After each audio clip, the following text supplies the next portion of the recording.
જય શ્રી કૃષ્ણ. રસીલો સ્વાદમાં તમારું સ્વાગત છે. આજે આપણે દૂધીનો હલવો બનાવવાના છે. એના માટે પહેલાં એક બાઉલ મિલ્ક પાવડર, એક બાઉલ મિલ્ક લઈને માવો બનાવવાનો છે.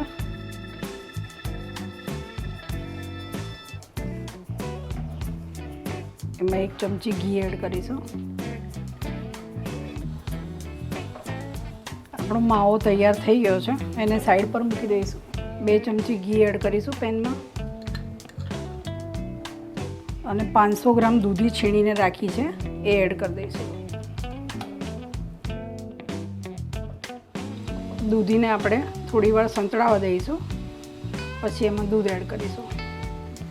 આપણે દૂધીને 10 મિનિટ સાંતળી લીધી છે ઘીમાં. હવે આપણે એમાં દૂધ એડ કરીશું. 500 ml દૂધ એડ કરવાનું છે.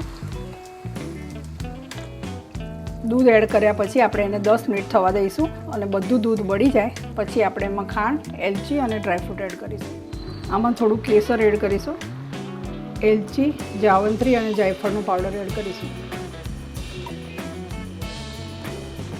આમાં આપણે કોઈ પણ પ્રકારનો ફૂડ કલર એડ નથી કરતા, એટલે આનો કલર નેચરલ જ આવશે.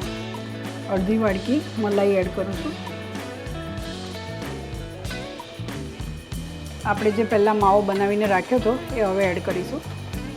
ડ્રાયફ્રૂટ એડ કરીશું.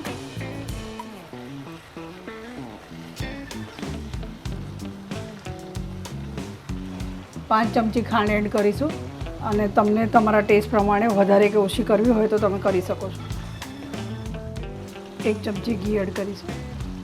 આપણો દૂધીનો હલવો તૈયાર છે.